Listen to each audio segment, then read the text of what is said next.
Hi, I'm Bob Whitty with KPND in Sandpoint, Idaho. If I can be a fan of Skylight Books, LA's world-famous independent bookstore, from way up here in the Idaho Panhandle, then you can too from wherever you are. Visit the website, buy some books. You can even join their membership club and reap the benefits of supporting independent booksellers. Thanks.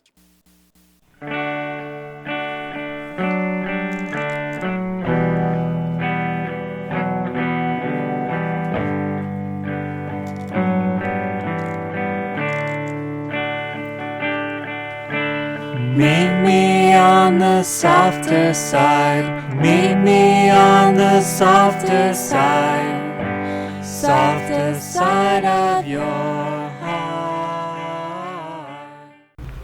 Hi there, and welcome to the Skylight Books Author Reading Series. You can find out about this and all of our other author events at www.skylightbooks.com, where you can also browse our inventory as well as order books online. You can also follow us on Twitter or even be our friend at facebook.com. If you'd like to talk to a real person, we can be reached at 323-660-1175. And don't forget, Skylight Books depends on listeners like you to help support us. So whether you're in our neighborhood or browsing online, buy a book or two to help ensure that we'll be around for a long, long time. Thanks and enjoy. Really, really happy that you're here, and you're not even looking at me because he's doing something. I was like, no. He was hilarious. I gotta say, we were talking upstairs, and I'm like, oh, you're really funny. I mean, of course he'd be funny, but he's funny. And he's also been this, this incredible force in television. Today we're happy to have him here for his book, What Are You Laughing At? A Comprehensive Guide to the Comedic Event. So, ladies and gentlemen, please welcome Dan O'Shannon. Thank you. Can I borrow that book? Thank you. I'll see how it ends. Thank you. I had a bet with a friend of mine today that 4 people would show up, and she said, no, you'll get 10. And so so she kind of wins, I guess, because she got closest. Thanks for coming here. Okay, so first of all, I'm going to read a little bit from this, and I'm going to do this kind of presentation to give you an overview of kind of what the book's about, so you don't really have to buy it. And then although I can't autograph my computer and give it to you, can I? But then I'll take questions, and because I understand that I wrote for a lot of TV shows. I wrote for Cheers for many years, for 4 years, and I did 5 years at Frasier. I was the head writer there, and at Cheers for a while, and now Modern Family, and I've written for some other shows too, and some short things, blah blah blah. And so I know that a lot of times when I do these sort of things, people want to ask questions, and they're not really about theory or anything, which is perfectly fine. So if you want to ask, when I do questions and answers, if you want to.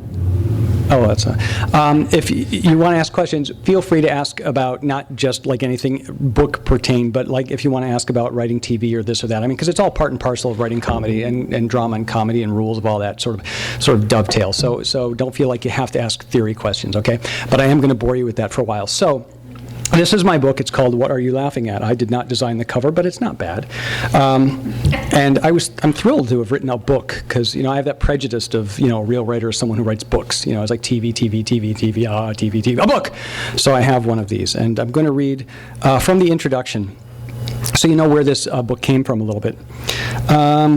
Okay, there's a section in the introduction that's called Who Am I and Why Should You Listen to Me? Okay. Because, the whole thing about this book is, to me, to answer the question, what makes people laugh? Okay. Who am I and why should you listen to me? Before plunging into a book of this size, you may want to know why you should trust me. Fair enough. For me, the road began in 1970. I was sitting on a gymnasium floor with the rest of my class for a school assembly. There was a man on stage, and he was making us laugh. I have no idea what he was doing. In fact, I have no recollection of the day at all, except for the moment when the man paused. He was waiting for us to catch our collective breath, and he leaned against the microphone stand and mused, "There's nothing like the feeling of making people laugh." The click inside of me was deafening. I remember looking around the room to see if anyone else had heard what I heard, or rather connected with it like I had. Amazingly, the remark had passed over them.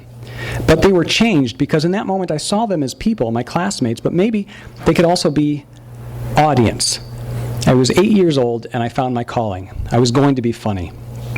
And that's a true moment. Obviously, it's all true. But there was this idea that a guy, I'm totally ad-libbing now, I don't know. This guy could come out here and the idea that you could make people laugh on purpose, to get this sound out of people, to generate this feeling, is such a crazy, powerful, wonderful, loving thing that you could do, and you could do it on purpose. If you step back and forget everything you know, forget about like watching hours of TV or movies or reading funny books or whatever, just go back to being a child and think what that must be like. Just have this crowd of strangers adore you for 2 seconds. I was a very lonely kid. It's an amazing gift to be able to make people laugh.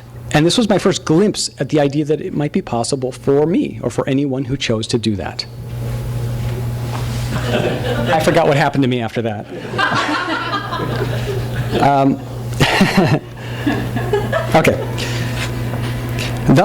Okay, I was going to be funny. Thus began the loneliest period of my life. I was full of enthusiasm but didn't have the slightest clue how. I'm going to take a break there for a second and say that I'm very lucky that I was not born funny. This might sound like a bit of a paradox because I have this book here, but I was not born funny. And because I was not born funny, I could write this book. People who are born funny, who are naturally funny, who have that charisma, who have that way about them, making their friends and family laugh, they never have to think about what they're doing. They just naturally do it. And people laugh, and then they'll try things. If they work, great, they keep it in the act. If it doesn't work, they throw it out, and their persona evolves. A lot of writers are like this, a lot of performers. Okay? They never have to stop and think from scratch, from the blank piece of paper, from the blank stare. How do you go from this? How do you go from nothing to something that makes people laugh? Okay? And I did. I had to think of that. I was full of enthusiasm but didn't have the slightest clue how to be funny. I just knew what made me laugh. Back then, it was Jerry Lewis. So I became Jerry Lewis. I learned quickly and painfully that there is also nothing like the feeling of not making people laugh. I was hideous. You should have known me at the age of everything. Boy! You know, it was just terrible, terrible. I was too young to understand the enormous difference between a character doing comedy in the context of a made-up movie and someone enacting the same behavior in real life. In my teens, I was studying sitcoms on TV, recognizing joke patterns, and I analyzed cartoons. In the library, I found and devoured James Thurber and Robert Benchley, trying hard to duplicate their styles in my writing. The problem, I had no perspective, no point of view. I was simply too young to generate credible material. And let's remember, my audience was mostly other kids, not exactly the kindest crowd. You want to see a group of people that doesn't laugh? Teenage girls. You know who they laugh at? Their best friends and guys they like. Nobody else on the planet. I hate teenage girls. And unencumbered by popularity, I began to discover books about comedy. The first one I ever read was Steve Allen's The Funny Men, written in 1956, a revelation. Around this time, Leonard Maltin was writing about cartoons, comedy teams, The Little Rascals, everything I watched on TV that no one wanted to discuss with me on any real critical level. I read books by Joe Adamson, George Burns, Milt Josephsberg, Walter Kerr, everything I could lay my hands on. By the way, a book plug, best book about comedy I ever read in my life is a book called The Silent Clowns by Walter Kerr. It's out of print, but if you ever find it, it's about silent screen comedy, and it's like a poem. It's so beautiful. Okay, at age 19, I started doing stand-up comedy with original material, and I found out that there is indeed nothing like the feeling of making people laugh. This book is the result of what I learned over the next 30 years. You'll notice there's almost no citing of other comedy research in these pages. The contents are based on my observations, first as a stand-up comic, then as a sitcom writer and producer. A lot of credits about me, blah, blah, blah. Written thousands of jokes, blah, blah, blah. Attended thousands of This is just all about me, isn't it? But anyway, that's me, and that's kind of where I came from, and that's the starting point. And this book, to me, is sort of the finish line. So if I die tomorrow, I'm perfectly happy, and so is my ex-wife. The sort of goal to understand what makes people laugh is I sort of call myself in this book a couple of times a comedy detective, because I want to understand the laugh. What is it that people are laughing at? And sometimes it's not easy. There was a laugh that took me 15 years to figure out. And I'll tell you about it, and maybe you can figure it out. There was an episode I saw years ago when I was a teenager of the Mary Tyler Moore Show.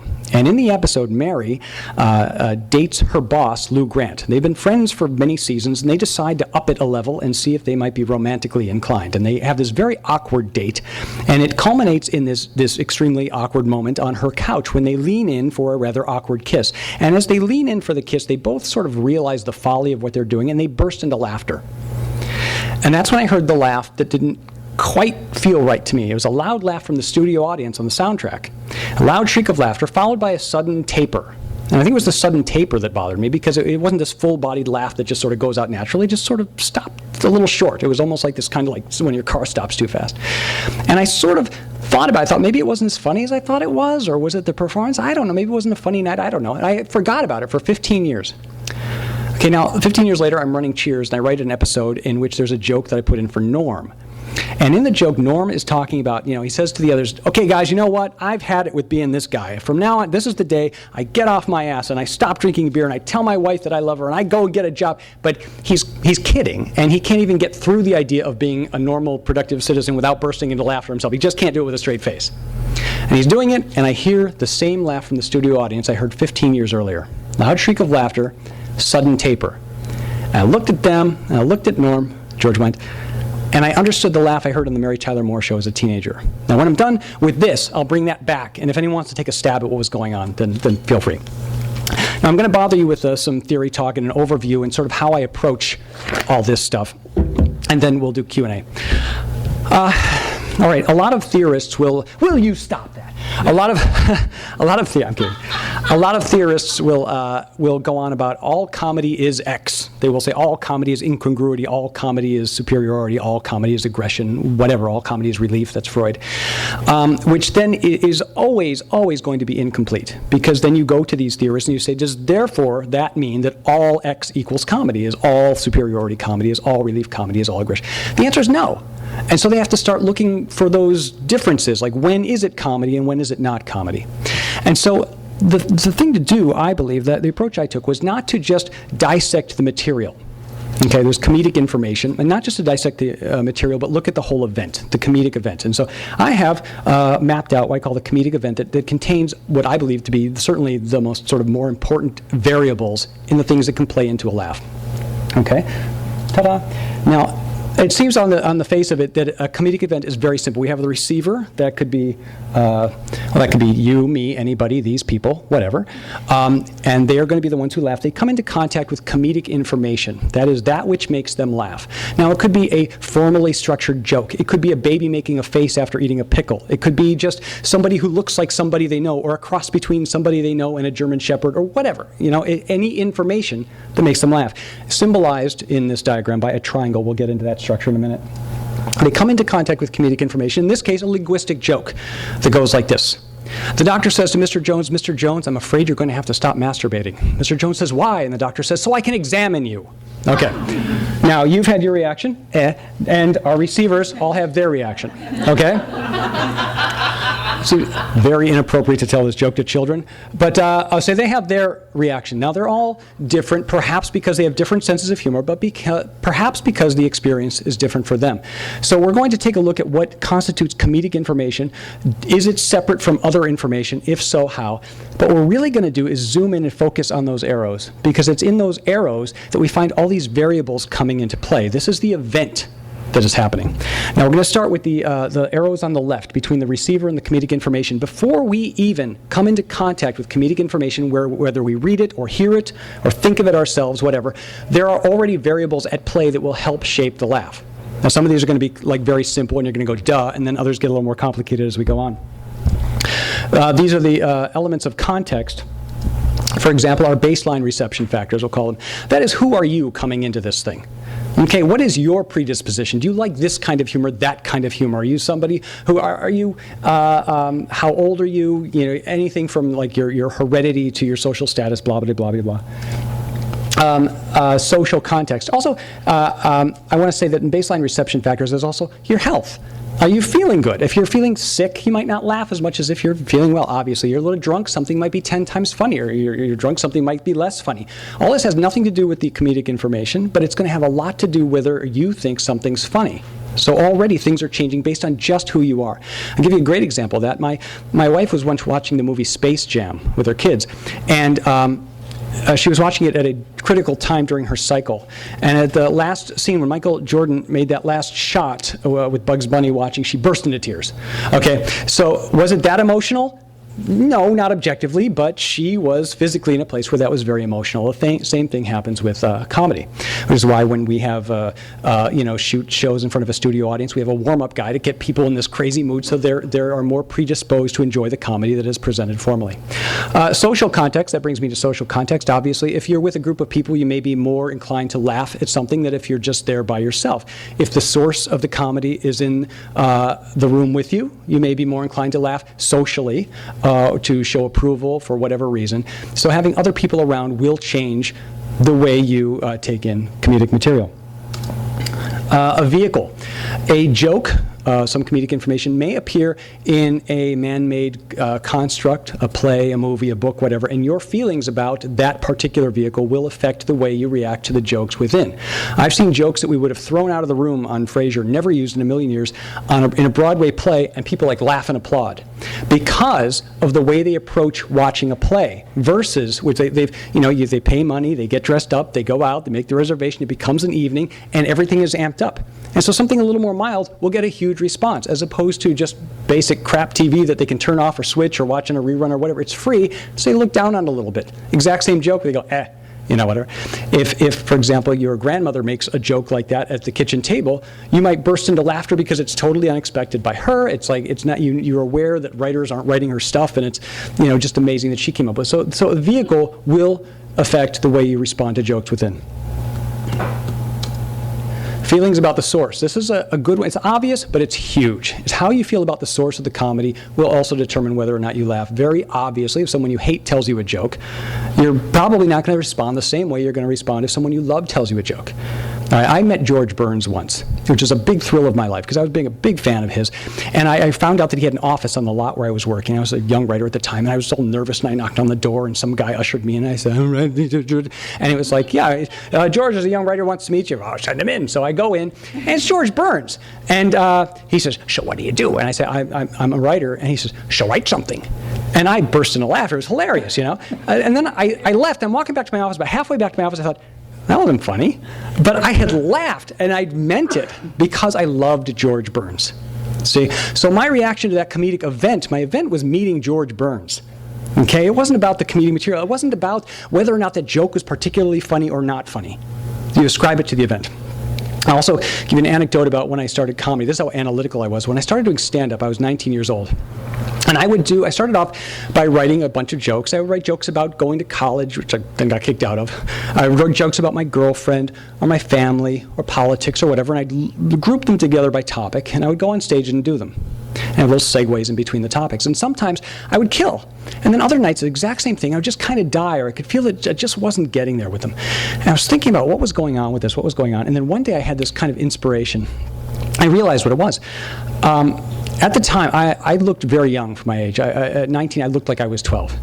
And here I was going on stage, and I realized that from the moment an MC says, ladies and gentlemen from Painesville, Ohio, Dan O'Shannon, from that moment to the moment I get to the mic, the audience is trying to decide who I am. And they're starting to decide who I am. And I look like this young kid. If I go and start talking about sex or politics or something where I appear to have no credibility, I'm working against them. Okay? We are at odds. If I start talking, when I would talk about my girlfriend or school, they sort of come back to me a little bit. So the next week, when it was time to go on stage, what I did was I wore a sweatshirt that was like a size or two too big for me, and I sort of pitched up the sort of youthful energy, and I threw out all these sort of worldly jokes. And I went up there, and all excited, and I talked about my girlfriend, and I talked about school. And suddenly jokes that worked this big worked that big. Jokes that had worked that big got applause. What I did, in essence, was I joined my act. Until that moment, I was a delivery system for jokes. I basically said jokes, here's a joke, like pull, here's a joke, laugh at that joke or don't laugh at it, here's another one, as though I was invisible. When I became a character, and all these jokes told them about me, and everything I said amped up the jokes, suddenly their feelings for the source they were fueling everything that was happening. And my act exploded. And in 2 weeks, I started working professionally.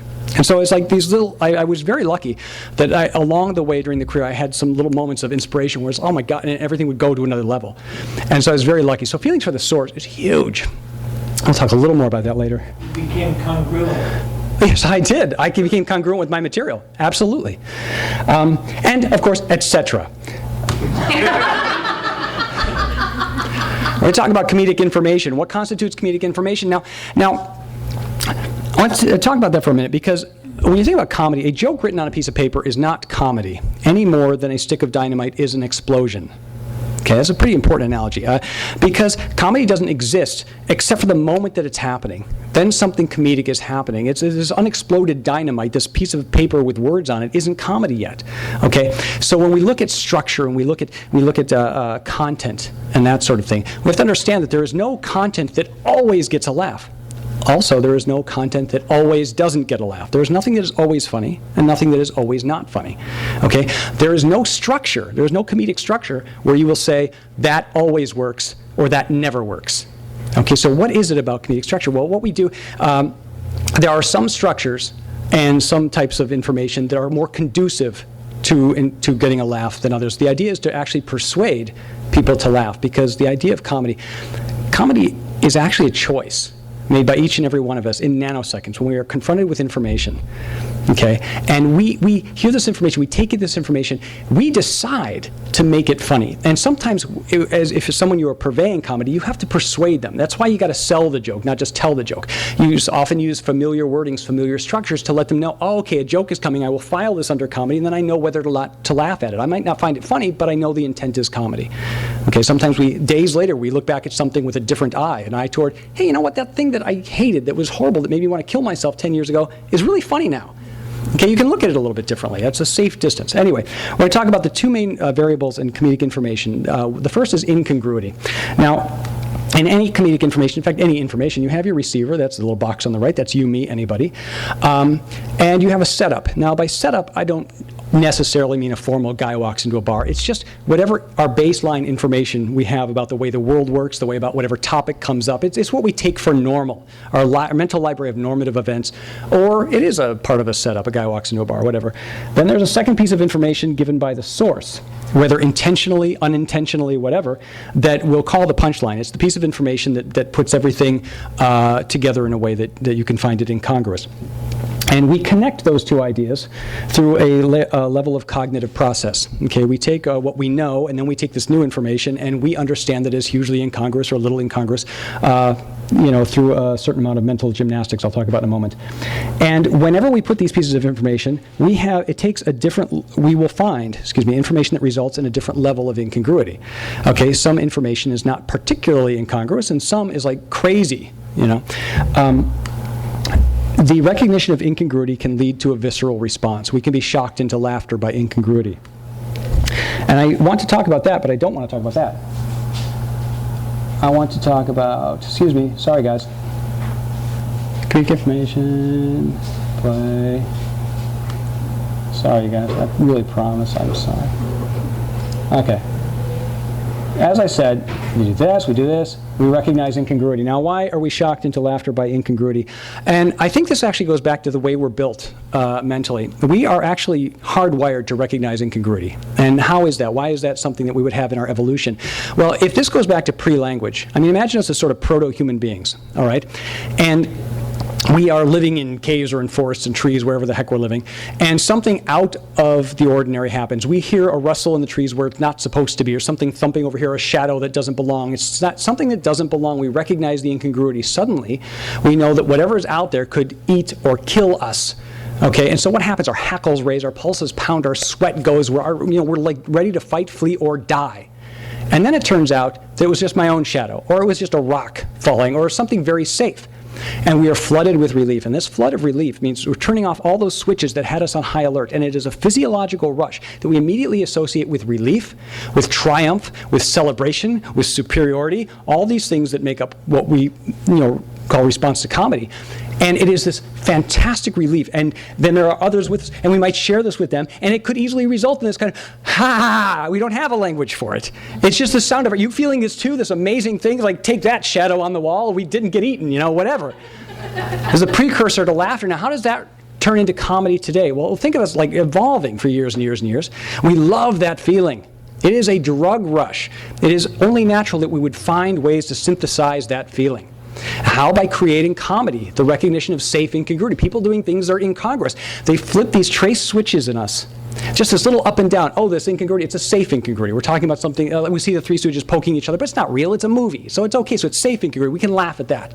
We can laugh at these people doing these incongruous things. We get this little trace of it, and we're flooded with still the same thing that gives us that rush, that visceral response. Okay, that's half of comedy right there, is the visceral reaction to incongruity, and then how all these feelings are going to sort of add to that like jet fuel. Now, a visceral response, like I just said. Okay, now to talk about the receiver connecting these ideas of setup and punchline, it takes different levels of cognitive process. Some jokes are very simple to get. You might have like basically a guy falls down the stairs, and we laugh at that. A dog slips and falls. A dog chases a flashlight beam. A baby, makes a face. Whatever. It could be very simple. I tell you about something that happened at work today, and I don't structure it like any joke where you have to solve a puzzle to get that little bit of incongruity. I just tell you a story that's incongruous, straightforward information, I call it. It's a low level of cognitive process, very easy for you to assimilate. Then we have maybe jokes so we start to get into jokes that are structured, jokes that leave out a little bit of information. They're like algebra. You have to solve them, and then you come up with the incongruity. So if you go to a joke type like your mom is so fat when she wears white, they show movies on her. Okay, that kind of structure. Okay, now I could say, hey, your mama's as big as a movie theater. That's straightforward information, not nearly as fun as when she wears white, they show movies on her, because what you have to do is go, okay, what's as big? And oh, it's a movie screen. Therefore, she is as big as a movie screen. You have to do some cognitive work.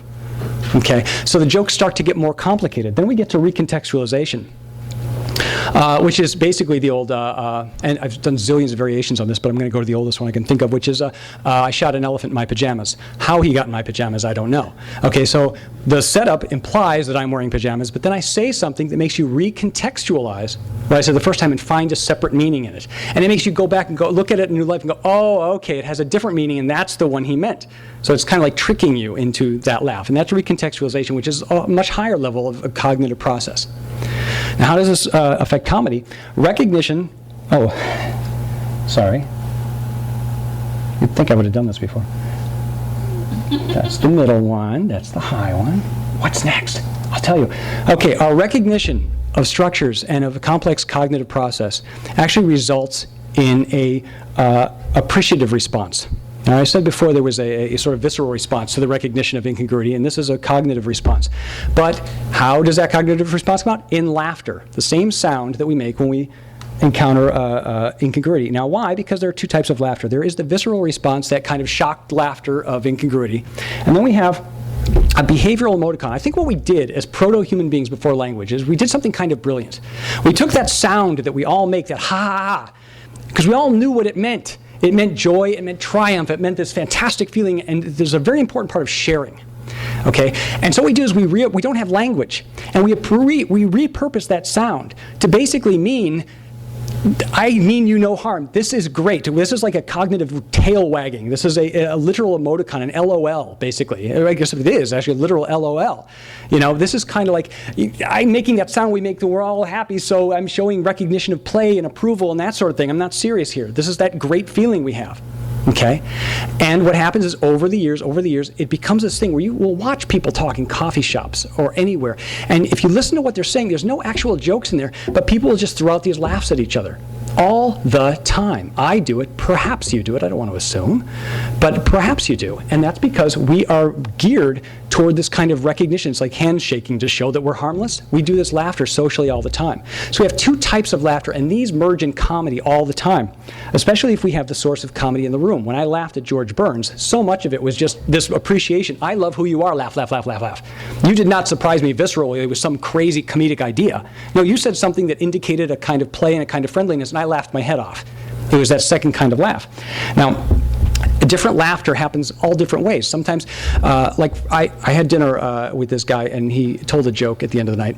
And he's a smart, we were talking comedy theory a few days later, and I said, that joke you told, why do you think it got such a big laugh? And he starts talking about structure and content and that sort of thing, and he might have been right. But I think the real reason he got the laugh was because his guests had been drinking. It was the end of the evening. He was the host. He held the social power. He was standing by the door, and they were holding their coats. Okay? That was the laugh. His laugh looked like this. And the thing is, comedy will give you all kinds of different laughs. Laughs where the visceral response is bigger and there's a little bit of the social response, and then the social response and a little bit of that. Okay, so now that you know that, you would think that as comedy writers, we would create triangles over there on the left that had the highest amount of incongruity, the highest amount of cognitive process, so we get the biggest laughs all the time. But it doesn't work like that. Thank God. Thank God that comedy is as complicated as it is, or things would have stopped being funny hundreds of years ago. There have to be tons of variables all over the place, and there are, thank goodness. So we have a joke with a low cognitive process, low incongruity. You'd think we would get a low response. But that's where this next group of variables comes in. This is what we call enhancers and inhibitors. I say we, I, and eventually we, when you read the book, we'll call enhancers and inhibitors. Because often the content or transmission, structure of the joke will have components that trigger feelings in you. And those feelings will act like rocket fuel to your response. Okay, so I've got a bunch of these things here, like superiority. Something in the joke triggers superiority, identification, aggression. These are all very powerful. So you can have a joke that is like sort of a low structure, low cognitive process, low incongruity joke, like Bill Cosby talks about his life, or Ray Romano, those guys, Kathy Griffin. They'll just talk about their lives. They don't do complex, structured jokes. They talk about simple things that happen every day, and you would think that they would get these low responses. But you listen to Kathy Griffin talk about like different celebrities and that sort of thing, you might feel some superiority. Ray Romano talking about his kids or his wife, whatever, you feel some of that. Identification is huge. It puts you in the comedy. The less incongruent something is, the more you relate to it. The more you relate to it, the more you identify with it, the more you might laugh at it. It's a bit of a paradox. Forget aggression, relief, shock, disgust. That's all content-based. But you might have appreciation for the performance. Well-told joke, well-acted comedy. Then you've got from before the feelings about the source, the social context you're in, and suddenly you have this very low-structured joke, where if you were just looking at structure, you would say, well, that's not a very good joke. But if you're looking at the event and all the triggers, you have a huge response. And so if you know how to manipulate those, you can write like tons of variations of jokes and scenes all over the place, and always go for something a little bit different and get different kinds of laughs all over the place. Now I'll give you one more set of variables, then we'll be done. I'll take questions and answers. You can all go home. It's going to be great. Okay. Okay. Guess what? There are more variables, because comedy, thank God, is more complex than this. And they are aspects of awareness, because we don't just experience the joke as a joke. Now, remember I told you the joke before about Mr. Jones and the doctor, and he's talking to him. And okay, in that reality, in the joke's reality, there is a doctor and there is Mr. Jones. There is masturbation and there's probably a waiting room. There is not me and a bookstore and you. Okay, but in that joke's reality, you are aware of that, and you might have a response to that situation. I end up giving you a joke that has some incongruity. You respond to the incongruity, perhaps. You are also aware of the joke as a joke. You compare it to other jokes you've heard. If you've heard it before, that might be an inhibitor. You might like or not like my performance of the joke. You are aware that this is a joke, and that will also affect your response. The joke's impact on its context. Okay, this is kind of interesting. If you watch like an insult comedian and he's just bashing somebody in the audience, that might do all kinds of things to you as another member of the audience. It might raise feelings of superiority against that guy, and you get to be this kind of mean laugh, and kind of like you get out aggression that's kind of safe because it's just a comedy club, but you get this kind of aggression out, and that fuels your laugh. You may feel identification with the guy who's being laughed at and feel more inhibited. An inhibitor can also be an enhancer. Some people love like aggressive humor. Some people, they cringe at it. I used to like watching The Honeymooners. My wife hated it because Ralph Cramden was so aggressive, and it triggered stuff in her. So that very same aggression, an inhibitor to her, an enhancer to me. Okay. One more thing about jokes' impact on context. I'll give you a great example. Is a few years ago, Stephen Colbert did the president's the press corps dinner in Washington, and he told all these jokes about George W. Bush, and I thought they were really great jokes. But the audience, if you watch it on video, audience not responding huge to it. And I believe the reason is not because they didn't appreciate how great the jokes were, but partially because George W. Bush was sitting 5 feet away. And so their laugh is actually based on their knowledge that this joke is having an impact on him. Okay, it's affecting the context, and it's affecting their laugh. Now, a couple years later, the next year, Obama was talking at the same dinner and made jokes about Donald Trump, who was in the room, and the place went nuts laughing because no one was afraid of actually insulting Donald Trump. In fact, I think they enjoyed it. So there was a lot of aggression fueling the laughs. So the jokes weren't even that great, but huge laughs because of the aggression, because of the enhancers, as far as its impact on the context. Okay, and the last one, receivers' relation to other receivers' responses. Okay, we are not only aware that we are receiving comedy, we are aware when there is a larger audience that the other members of the audience are receiving it. And we are gauging our response with theirs. We are constantly measuring ourselves against other people, which is brought up quite a lot in here when we talk about superiority identification. And one of them is in the way we respond to comedy. Now, on TV, often we will have a joke where we go, well, like 10% of the audience will get that.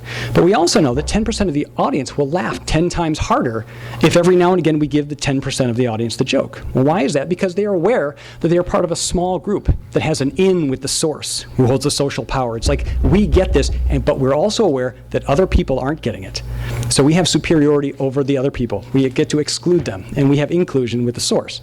I'm not too proud to admit that there have been times when I've gotten a smart joke a split second before someone else, and I laugh a little extra loud to let them know that I got it first. This happens a lot. You know what? The rest of the audience doesn't even have to be present for this. Okay, so if I'm like watching TV by myself, and I see a joke that I myself find funny and I laugh at, but let's say I'm aware that kids are watching this, and this is kind of an adult joke, it might dampen my response to it because I'm aware this might not be appropriate for other people who I can't even see. So I'm not only judging my laugh against people who are with me, but people who I'm aware are seeing it. Okay, so this basically gives you the gist. I think that's kind of enough for now, but I'll leave that up there. But Can I take 5 minutes to breathe? me? Yeah. Oh, no. I breathe when I get home. Here we have. Here's an example. We got Lucy, who has baked, I guess, bread or cake, and she's done something horribly wrong because it's expanded about 8 feet and pinned her against a counter. Nothing phallic there. And what I particularly love is the tray underneath is somehow also amazingly grown 8 feet. Anyway, so what is it that perhaps people might be laughing at that? Well, if you look at we have basically it takes low cognitive process to see what's happening and understand it, and but it is a joke of pretty much high incongruity because it's impossible. Through the joke's internal reality, we might have these feelings triggered, which then will affect our response. We are aware of the joke. We may have appreciation for the performance of Lucille Ball. We might be inhibited by the fact that we've seen it 10 times before. We might be inhibited by the fact that it reminds us of somebody who is a horrible cook and whatever, blah, blah, blah. And that all leads to response. So when you're making any kind of joke, when you're doing any kind of kind of thinking about what's making me laugh, what's making other people laugh, don't just look at the structure and content of a joke. Look at the whole event, because you might find the answer outside the actual information. And that's really the gist of this book, is to go through all these variables and talk about experiences I've had with some of these jokes, experiences that I know other people have had, and to talk about how each of these can impact and be the dominant factor in any laugh.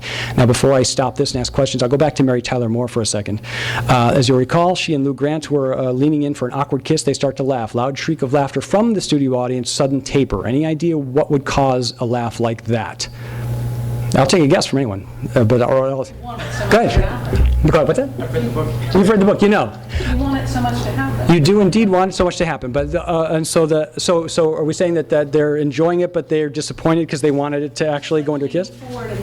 Oh, that's interesting. And that's based on how we feel about what we're seeing. But I'll go one further.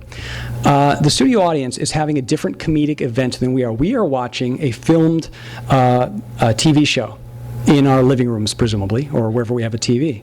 Okay, this is different from the studio audience. They're watching a filmed play. They're watching live people.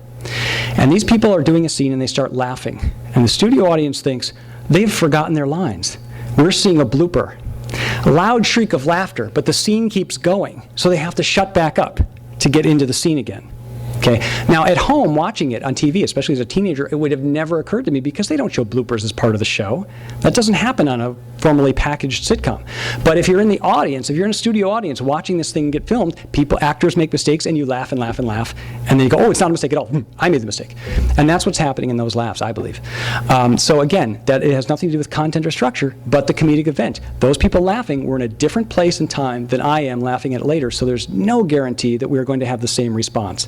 So it's all about what's triggering those responses, and that's what this whole book is about. And I'll take any questions about anything. It doesn't even have to be a comedy. My life. Hey, I skipped therapy today. I'll talk about anything. So, Well, let's thank you. I see a question in the back already. Thank you. What if somebody, I had an inappropriate laughter one time. I walked out with my sister in the night in the forest, and there was dogs, and I kept laughing. So I couldn't figure out what is the reason for laughing instead of just being totally scared. We were totally scared. Why that? I can only guess. I mean, I can't tell you what's in your head, but I can tell you why that could happen. And what that is if sometimes, in order to laugh at incongruity, I talked about safe incongruity a lot. The idea that you have to make incongruity safe in order to laugh at it. It's just a shadow. It's just a whatever. It's not a cougar trying to kill you or whatever. And sometimes laughter is created by seeing something on screen. We know it's not really here. We know the Three Stooges aren't really hurting each other.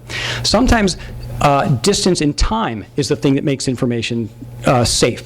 Those things that threatened me and hurt me so much as a kid, I can now look back at and laugh. I can make a joke about Lincoln because that was a long time ago. You know, so what happens is sometimes we are confronted with information that is very shocking. Like, for example, when you hear about the death of someone close to you, or you are terrified of something. And what will happen is the brain doesn't want to deal with it on its own level. It's too shocking, it's too scary.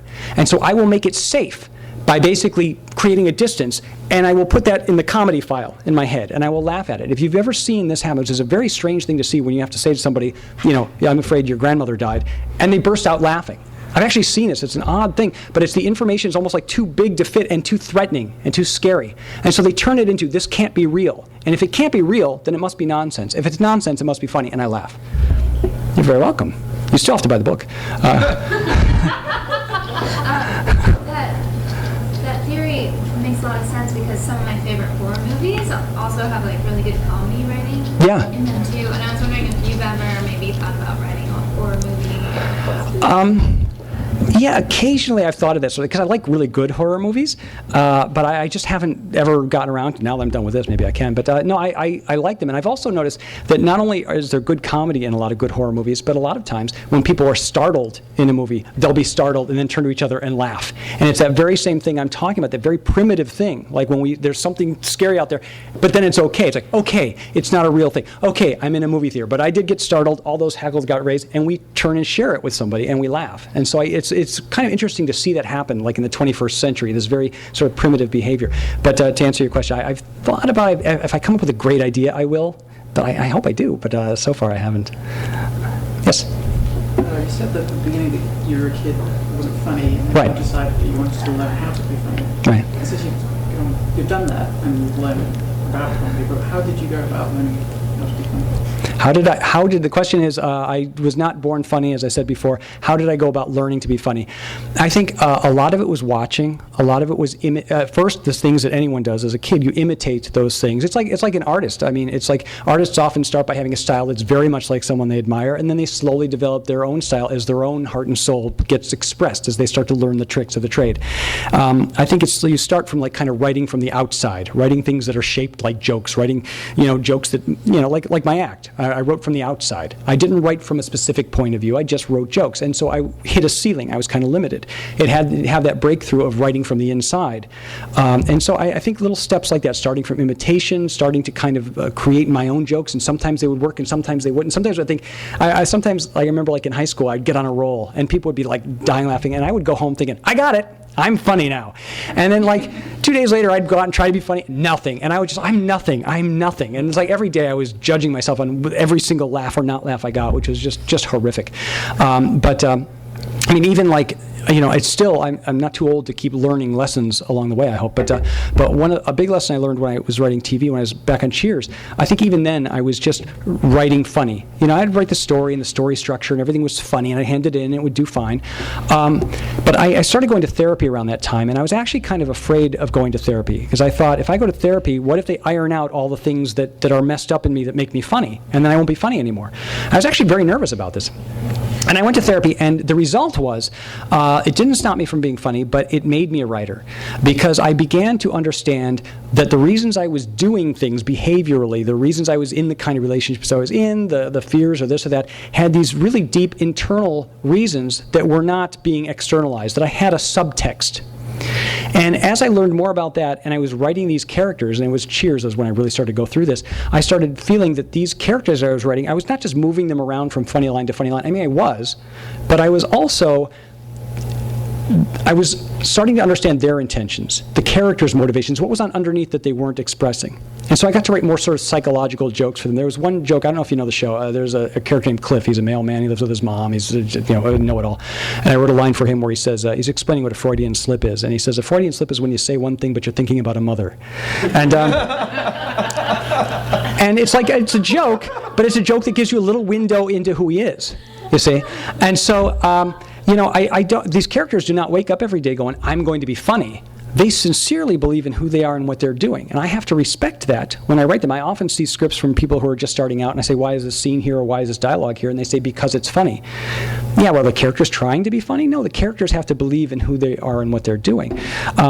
And so that's something that I learned sort of as an adult, to write from the inside. So as I say, sort of all these little breakthroughs came along. And, and I'm also just by nature just very analytical, just trying desperately to understand. And also I know about myself, I'll go into a little psychology here, is that I was a very lonely kid. And I did have kind of a bad childhood in my home. And I felt like I wasn't fitting in with anything. So I think the idea of making people laugh was geared toward being accepted by other people. So I had a desperate need for that. So it wasn't just like, I'll be funny. Underneath, and I wasn't aware of it as a kid, was my wanting people to like me. And so now I understand that motivation back then. So I had a need to do it that perhaps a lot of people didn't have. I don't know. So that's in a nutshell is kind of, in a vague way, how I did that.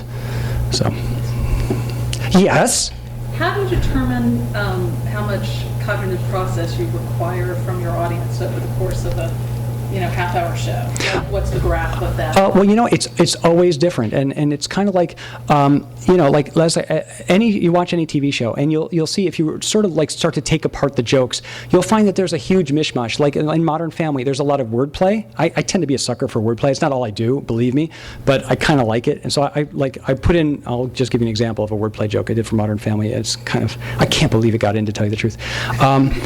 Cam, if you know the show, Cam is directing this school play for these little kids, and Mitch is saying, you're overdoing it, you're taxing these kids, stop it. And Cam is saying, you know what, before I came here they didn't know anything about the theater, they did not know about Cole Porter, they did not know about Stephen Sondheim, they did not know about anything, but one day they are all going to remember the day I came to their school and Sondheimized them.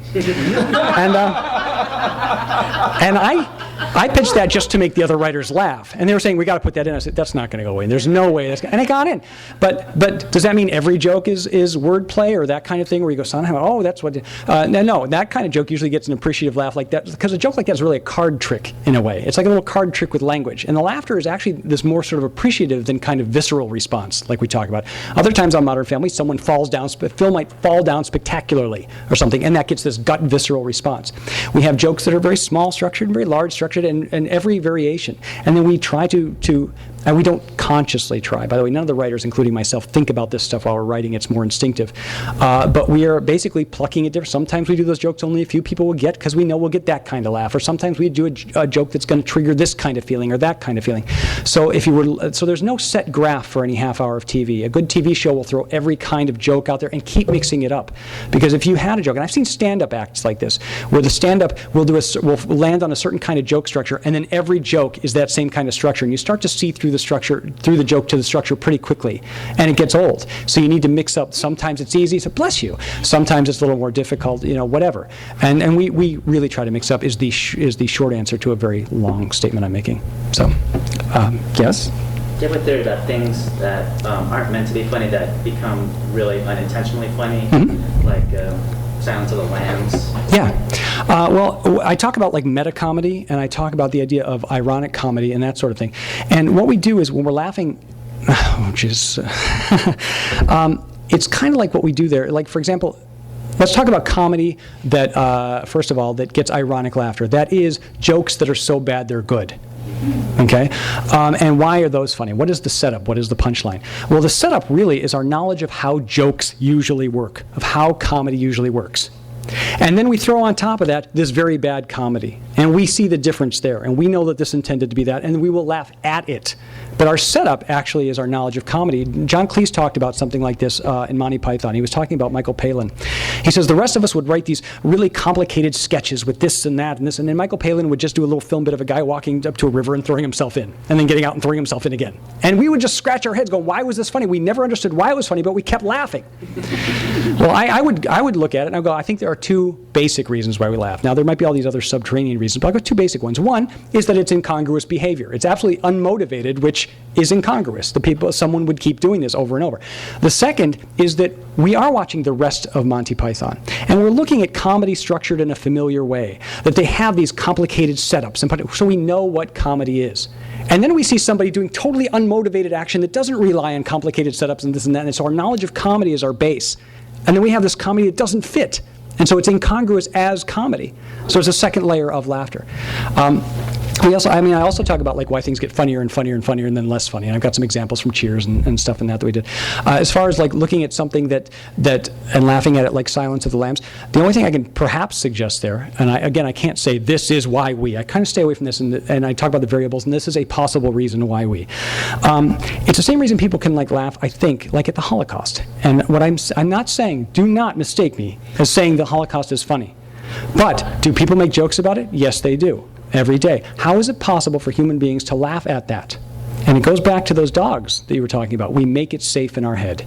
We create a distance psychologically. We do not think of them as real human beings who went through horrible torture and had horrible lives. It's almost so big what happened and so horrible that sometimes we cannot put the whole picture of what that is in our heads.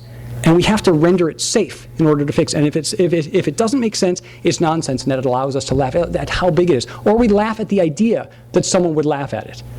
Okay, like I want to shock you, I'll make a joke about the Holocaust. Are you laughing at the Holocaust, or are you laughing at the guy who is so insensitive that he would make a joke about it? And so there are different ways to find a safe avenue to make a joke about anything.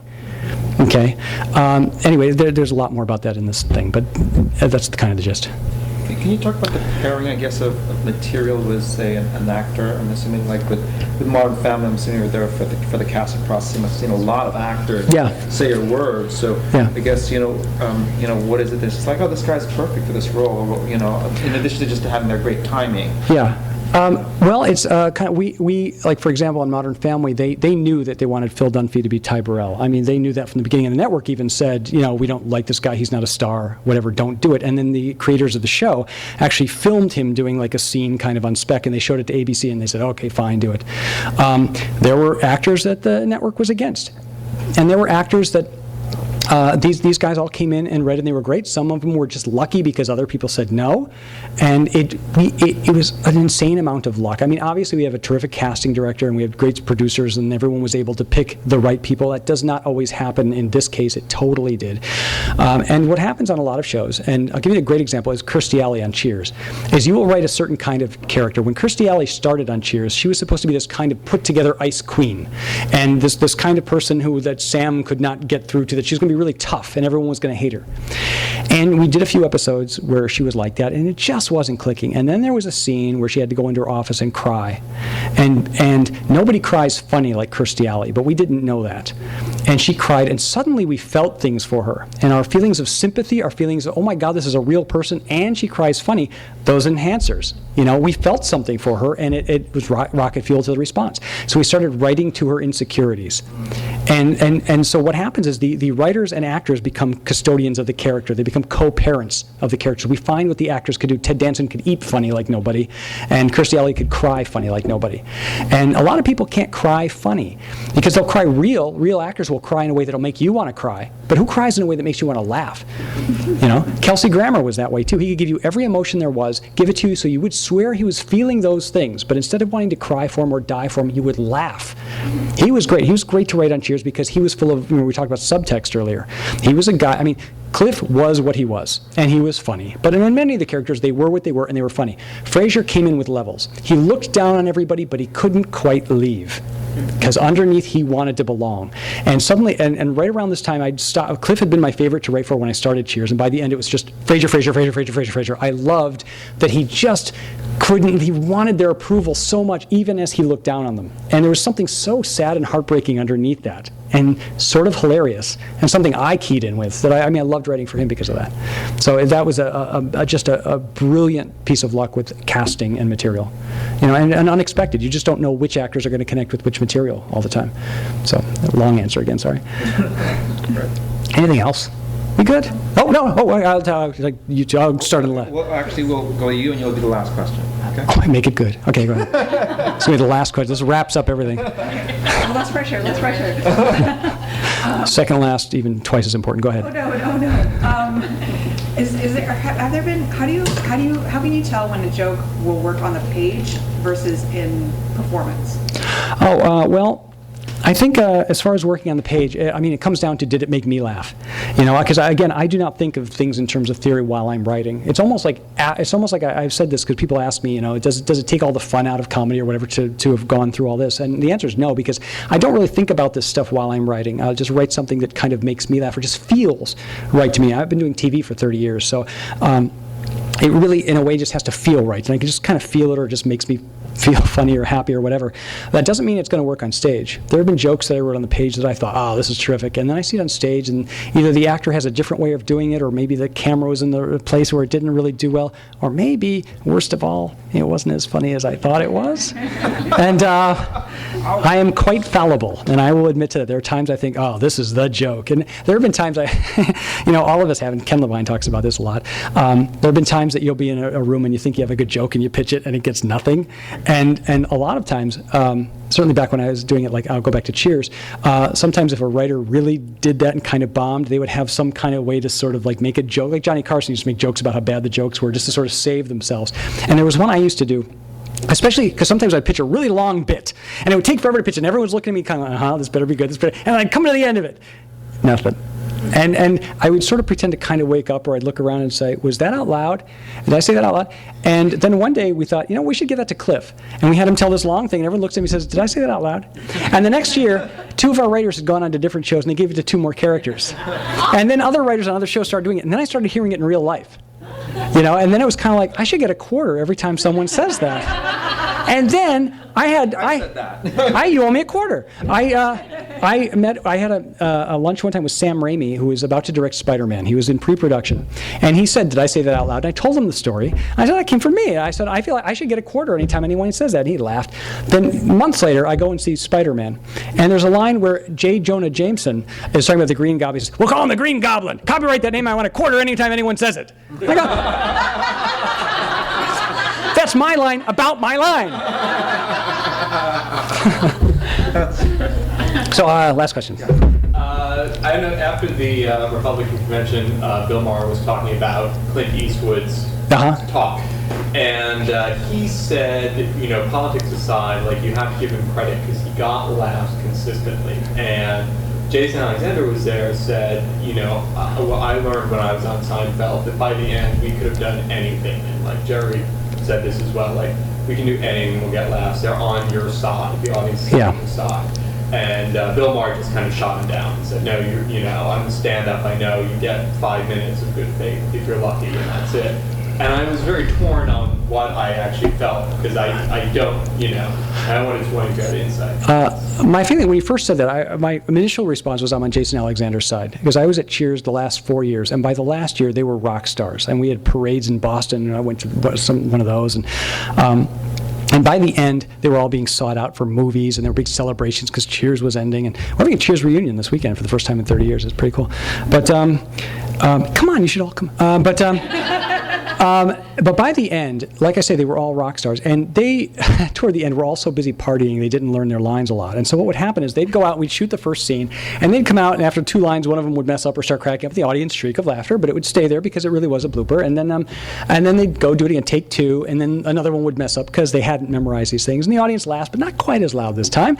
And then you get to the point where the audience is kind of looking at their watch, and then they mess up again. The audience members are shouting out the lines at this point, just get it.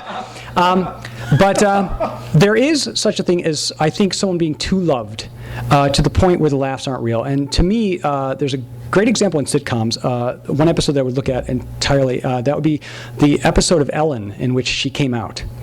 If you watch that episode and you listen to the studio audience, the laughs are not based on the size of the joke, I would think, but by the fact that this woman is coming out on national TV.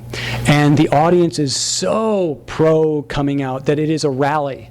And so audiences are just applauding and shrieking and yelling. And so to me, it's good, but it's an imbalance to me. I have trouble watching David Letterman for the same reason. If you watch David Letterman, Every joke gets tiny jokes will just get this huge laugh, and then Paul Schaefer plays a little thing, and then more, and then applause, and then on to the next very mild joke that a 10-year-old could write, and then everything happens again.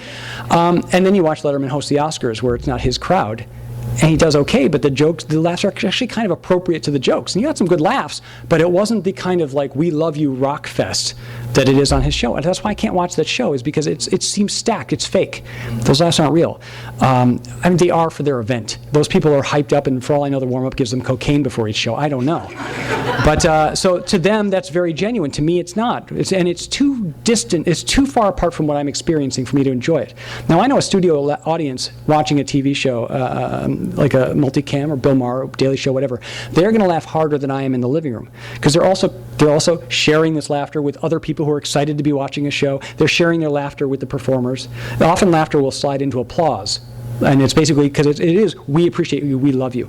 I do not have those enhancers in my living room, so I will laugh less at the studio audience. But I'm also sort of okay with, I've learned, like all of us have, that disconnect is okay. That I don't have to laugh as hard as them, but it's all real. When it gets to be too different from what I'm experiencing, like those crazy Letterman laughs, to me that becomes uncomfortable. But I think toward the end of Seinfeld, I would agree, they could do no wrong. I think the end of Cheers, I think sometimes a little bit Modern Family, that there are times that we kind of skate by the episodes that aren't that great, and they skate by on this love that people have for the show, which, by the way, I think is kind of okay that people love the show and they love it from week to week, whether we're good or bad. But it's I think it can be too much sometimes. It gives you a false sense of what's funny and what's not. So, thank you. Thank you. Thank you very much.